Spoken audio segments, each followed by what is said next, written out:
Di antara semua nabi yang Allah utus ke muka bumi, ada satu nabi yang memiliki keistimewaan yang tidak dimiliki nabi lain.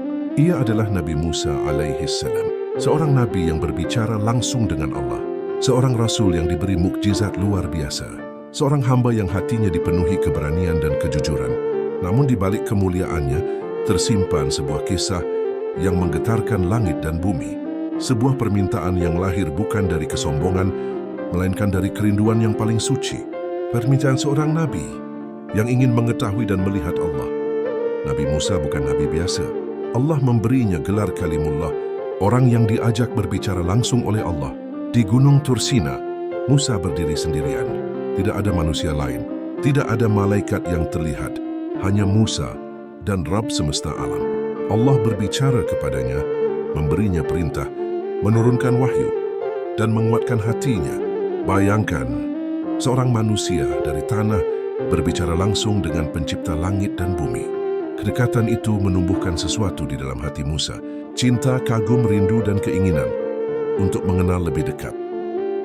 Dalam sebuah munajat yang penuh adab, Nabi Musa berkata kepada Allah, Rabbi arini anzur ilaik, wahai Tuhanku, perlihatkanlah dirimu kepadaku agar aku dapat melihatmu. Surat Al-A'raf 140. Ini bukan permintaan main-main. Ini bukan keinginan nafsu. Ini adalah kerinduan seorang hamba yang mencintai Rabbnya. Namun Allah Maha mengetahui keterbatasan makhluknya. Allah menjawab dengan penuh kelembutan, Lantarani, engkau tidak akan mampu melihatku. Bukan karena Musa tidak mulia, bukan karena Musa berdosa, tetapi karena manusia tidak sanggup melihat Allah di dunia. Allah melanjutkan firman-Nya, tetapi lihatlah ke gunung itu, jika ia tetap di tempatnya, maka engkau akan dapat melihatku. Maka Musa memandang gunung di hadapannya, gunung yang kokoh, gunung yang tinggi, gunung yang tak tergoyahkan oleh angin dan badai. Lalu Allah menampakkan sedikit saja kepada gunung itu. Tidak seluruh zat Allah, tidak campur penuh, hanya sebagian kecil kerajaan Allah, sekejap saja. Dan apa yang terjadi? Gunung itu hancur luluh, rata dengan tanah, tak bersisa, dan Nabi Musa pingsan. Saat Musa sadar kembali, ia gemetar. Tubuhnya lemah, hatinya dipenuhi rasa takut dan kagum. Ia langsung berkata, Subhanaka tubtu ilaika wa ana awwalul mu'minin.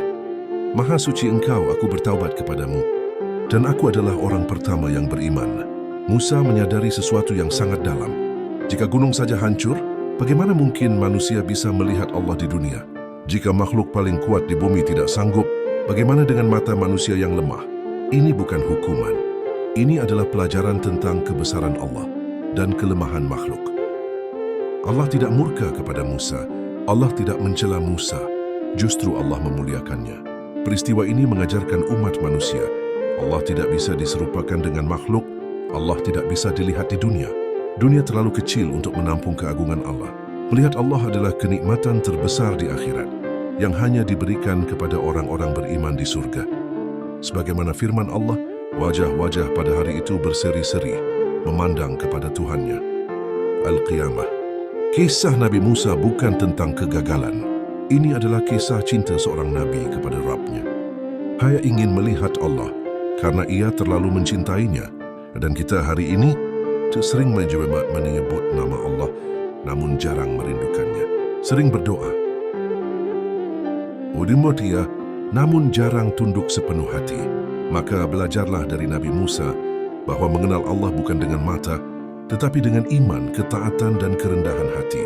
Karena suatu hari nanti, jika kita termasuk hamba yang beriman, Allah akan memperlihatkan dirinya di surga.